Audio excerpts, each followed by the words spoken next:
What's causing so many employees to quit their jobs? Clearly, there's something missing because people have been quitting their jobs a lot lately. In fact, so much that we've given it a clever name, the Great Resignation. Prompted by the pandemic and accelerated by the sudden awareness that WFH, work from home, was a real option, over 68 million employees quit their jobs in 2021 alone. And the trend continues at a pace of over 4 million people quitting per month. So I've been asking, why are so many employees participating in the Great Resignation? And more importantly, what can business owners and leaders do to reverse the trend? Turns out I found the cure several years ago, but didn't think of it as a big deal back then. Here's what happened. I was working for a privately held manufacturing business based in Iowa. I had joined the business as our VP of Human Resources, and we had recently been recognized as one of Fortune magazine's 100 Best Places to Work, a major accomplishment for a manufacturing business. While I loved HR, my real desire was to lead an operating division where I could prove that I had what it takes to run a business. So I shared my goal with my boss, the CEO, and then realized you have to be careful what you ask for. Not long after our conversation, my boss came into my office with a key in his hand, and he said, "Rich, this one's yours." We had just acquired a small, struggling manufacturing firm based in Minnesota, and I was going to get my chance to lead a real business. I rushed home and said, "Honey, we're moving to Minnesota." I was so excited that I couldn't bring myself to tell her we were going to go live where her toothpaste would freeze overnight in the car and our children would ice fish while on school field trips. But she got my enthusiasm, and we packed up and moved up north. When the big day came for me to start my new position, I drove to the factory and pulled up in front.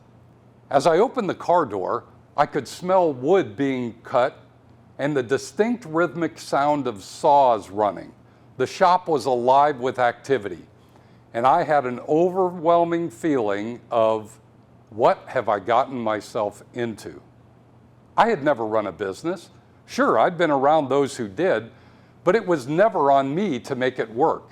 Now, in that moment, I realized it was on my shoulders. I needed to step up and turn this business around. But before I even stepped foot in the door, I was scared to death. So I did what any respectable leader would do. I faked it. Seriously, I spent the next few weeks simply walking around, talking with employees, asking them what they were doing and why, finding out about their families, all the normal stuff. All the while, my mind was spinning. What was I going to do to make this business better? Then one morning it hit me. Where all great ideas seem to be formed, in the shower, I had this idea. I got dressed, called my assistant and said, "Call a meeting for everyone. I know what we're going to do."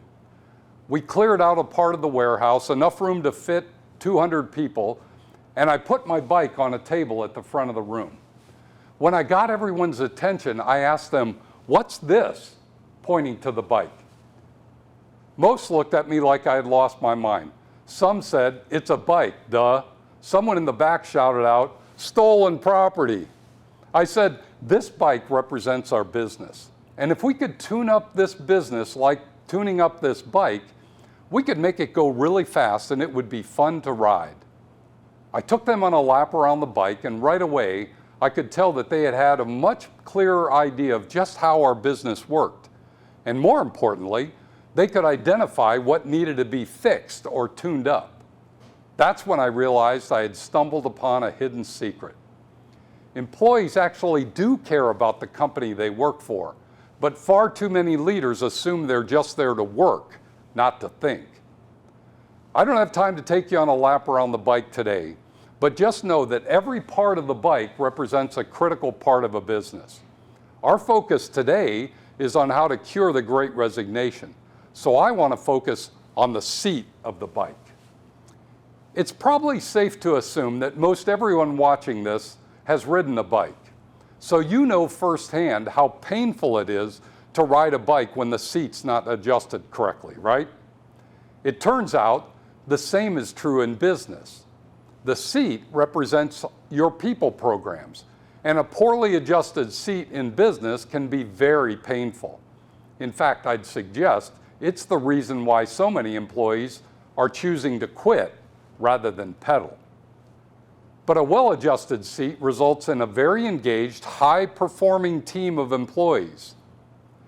While there are many adjustments we can make to the seat, I'd like to share with you two critical adjustments that we must make to begin to cure the Great Resignation. The first critical adjustment is to give our work teams more authority and autonomy. You've probably heard Simon Sinek suggest that what drives people's motivation is purpose, mastery, and autonomy. No one likes to be micromanaged. I'm sure you can relate to this. Rather than provide more supervision, we found the best work teams are self-managed, self-driven, and self-measured. By making this simple adjustment, we unleashed years of bottled up creativity and new ideas. There's no greater motivator than allowing employees working together to solve truly complex and challenging problems. The second adjustment is to design a rewards program that captures the imagination of your employees. Rather than explain this, let me share our story. We identified 5 critical goals we wanted to achieve in the business. We brought the team together and shared the goals with them. Then we told them that the first month we hit all 5 of our goals, we would put all their names into a hat and draw out a winner, and that winner would get my vehicle. Immediately, hands went up everywhere asking about my ride. What kind of car is it? How old is it? How many miles? Does it have air conditioning? 4-wheel drive? They wanted to know everything about it. I answered each question and then said, I'll keep driving it until we hit our goals. Then one of you will own it. After the meeting, everyone was out checking out my Jeep. I could tell they were imagining themselves driving it home. Every time I showed up at the factory, they would ask me about the Jeep, and I'd say, it's doing fine, and we're making good progress, but I'm still driving it. Then 5 months after giving them the challenge, we hit all 5 goals. We booked a large meeting venue, invited everyone and their families to attend a celebration party, and I took the Jeep in to have it polished and detailed. The night of the party, we drove the Jeep onto the dance floor. We had everyone's name in a large barrel, and we drew out 20 names. The 20 finalists came up on stage. I offered each of them $200 cash if they wanted to drop out. One guy took the cash, and we drew down to the final 10, then to the final 5. Then we drew the winning name, a 28-year employee who was a technician on our second shift. He was the lucky winner of my Jeep. We signed over the title to him, and he took the keys. Then I went back up on stage, and I said, I've got to ride home with my wife, and she's not very happy with me right now. But now I know that as a team, we can do anything that we put our minds to. In the end, the team got one over on their boss, but I got the trust, commitment, and maximum effort from everyone on our team. Look, I'm not here to tell you to give away your vehicle, but I am here to tell you that if you want to truly engage your employees, you first have to make some adjustments to the seat of your bike. Specifically, you need to start by making 2 critical adjustments. Give more authority and autonomy to your work teams, and build a rewards program that captures their imagination. These adjustments may be hard, but they're certainly worth it. If you're intentional about making these adjustments, the right people will not only stay with you, they'll bring others who want to experience the same thing. Clearly, this is an urgent issue. Over 68 million employees made the decision to find a new seat last year.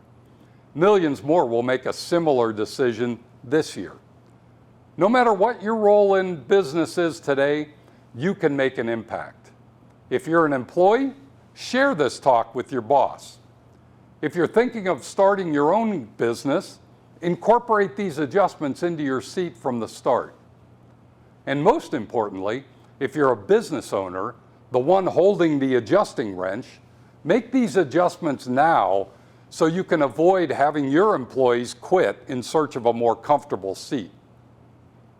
Let me leave you with this quote from Angela Ahrens. Everyone talks about building a relationship with your customer. I think you build one with your employees first. I couldn't agree more. Let's adjust the seats of our bikes so we can cure the Great Resignation and keep this economy going strong.